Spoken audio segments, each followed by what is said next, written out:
मैं हूं आपके साथ Jaspreet Kaur. NEET paper leak की गुत्थी सुलझाने के लिए सीबीआई ने एक्शन लेना शुरू कर दिया है। कल सीबीआई ने इस केस में आरोपी मनीष और आशुतोष को गिरफ्तार किया, जबकि गिरफ्तार आरोपी चिंटू और मुकेश को पूछताछ के लिए हिरासत में लिया। उधर चिंटू की अगर बात करें तो गिरफ्तारी के बाद उसका साथी रॉकी फरार हो गया है।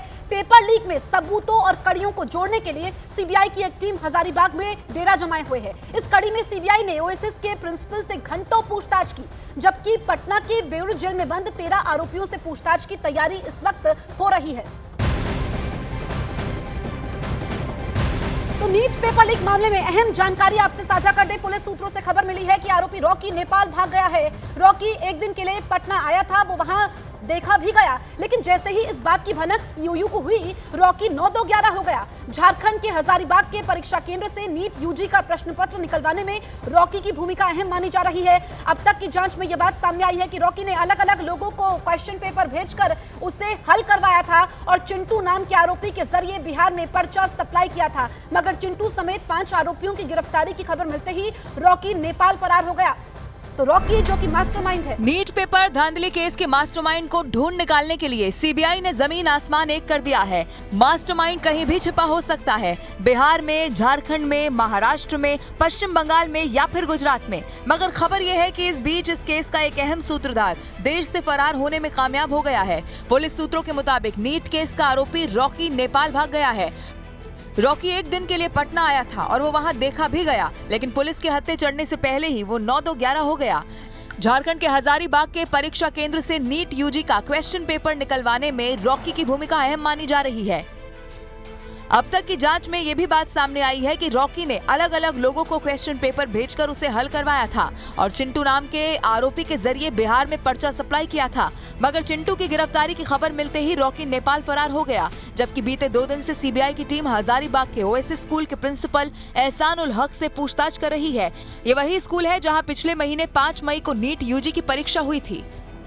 तो सीबीआई की टीम अब नीट पेपर लीक के आरोपी रॉकी की कुंडली खंगाल रही है। आज सीबीआई की टीम चिंटू और मुकेश को लेकर पटना के कंकड़बाग गई थी। रॉकी पटना के कंकड़बाग में रुका हुआ था। बताया जा रहा है कि सीबीआई ने चिंटू और मुकेश से अब तक की हुई पूछताछ में संजीव और रॉकी से जुड़े ज्यादातर सवाल किए। तो यहाँ पर सवालों की लंबी फेहरिस्त है जिसके जवाब मिलने बाकी है। अब सीबीआई को रॉकी की तलाश है और सीबीआई को शक यह है कि वो नेपाल भाग गया है, क्योंकि एक दिन तो वो बिहार में रहा था। नीट पेपर लीक मामले के मास्टरमाइंड तक पहुंचने के लिए सीबीआई देश के अलग अलग हिस्सों में दबिश दे रही है। बीते 2 दिन से सीबीआई की टीम झारखंड के हजारीबाग में मौजूद ओएसएस स्कूल के प्रिंसिपल एहसानुल हक से पूछताछ कर रही है। ये वही स्कूल है जहां पिछले महीने 5 मई को नीट यूजी की परीक्षा हुई थी। इस स्कूल के प्रिंसिपल एनटीए कोऑर्डिनेटर भी थे। उन पर इलाके में परीक्षा करवाने की जिम्मेदारी थी। आरोप है कि पेपर लीक केस में स्कूल प्रबंधन का अहम हाथ है। लापरवाही स्कूल प्रबंधन द्वारा बरती गई और 2 दिन से सीबीआई पूछताछ कर रही है।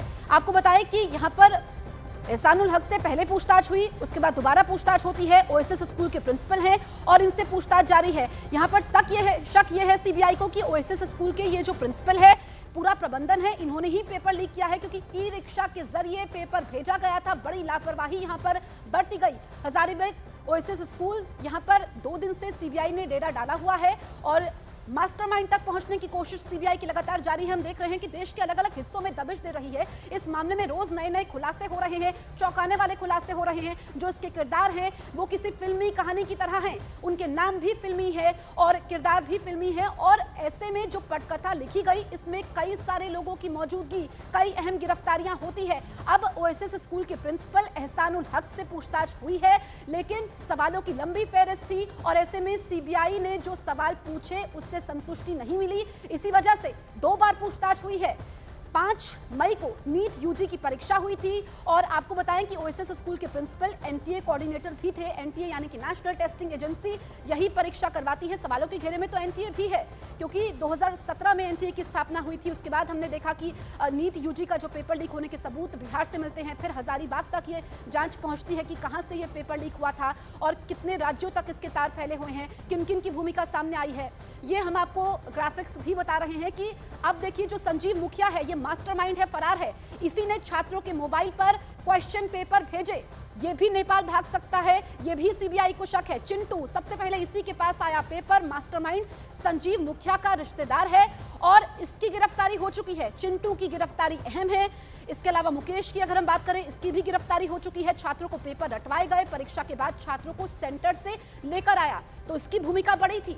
ऐसे में जो इनकी ये गिरफ्तारियां हुई हैं, जो इनसे पूछताछ हुई है, बाकी लोगों तक पहुंचने में सीबीआई को आसानी है, लेकिन गिरफ्तारी के बाद बाकी लोग फरार हो गए हैं। अब मनीष प्रकाश की बात करते हैं, इसने छात्रों को पेपर रटवाए, इसकी गिरफ्तारी कल होती है। ये मनीष प्रकाश की भी बड़ी भूमिका थी, कल सीबीआई इसको गिरफ्तार करती है। और आशुतोष की अगर हम बात करें तो प्ले स्कूल किराए पर लिया था, प्ले स्कूल में ही छात्र रुके हुए थे।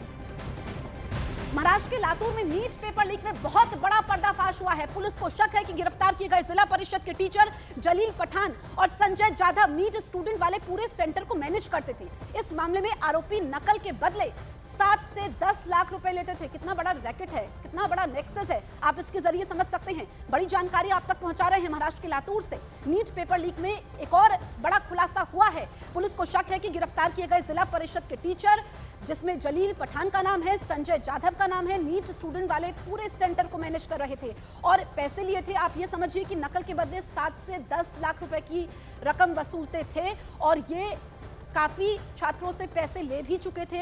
ऐसे में हमने देखा कि जो सीबीआई की जांच की आंच है वो टीचर्स तक पहुंची, स्कूल प्रबंधन तक पहुंची, डॉक्टर्स तक पहुंची और ऐसे में नए नए किरदार सामने आ रहे हैं कि कैसे पूरी चीजें मैनेज होती थी। छात्रों को क्वेश्चन पेपर रटवाए जाते थे, बड़ी रकम उनसे वसूली जाती थी, जो रकम लाखों में होती थी।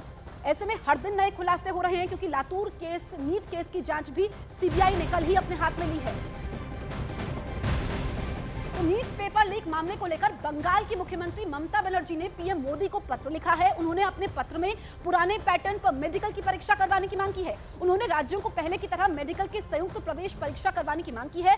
साथ ही नीट परीक्षा को रद्द करने को भी कहा है, क्योंकि आपको बताएं कि 2017 के बाद से ये पैटर्न बदला। 2017 के बाद से 2017 में एनटीए की स्थापना होती है, तो ऐसे में जितनी भी राष्ट्रीय स्तर की परीक्षाएं होती है वो एनटीए यानी कि नेशनल टेस्टिंग एजेंसी ऑर्गेनाइज करती है और एनटीए सवालों के घेरे में है, क्योंकि हमने देखा नीट की बात करें या फिर हम नेट पेपर की बात करें जो लीक हुआ है, एक के बाद एक पेपर लीक हो रहे हैं। ऐसे में बंगाल की मुख्यमंत्री ममता बनर्जी कह रही है कि पुराने पैटर्न पर ही मेडिकल की परीक्षा होनी चाहिए। उन्होंने पुराने पैटर्न की मांग की है और एक पत्र पीएम मोदी को लिखा है। पीएम मोदी को पत्र में ममता बनर्जी ने कहा है कि पुराने पैटर्न पर मेडिकल की परीक्षा होनी चाहिए, राज्यों को पहले की तरह मेडिकल के संयुक्त प्रवेश परीक्षा करवाने की मांग की है और इस पर भी विचार होना चाहिए।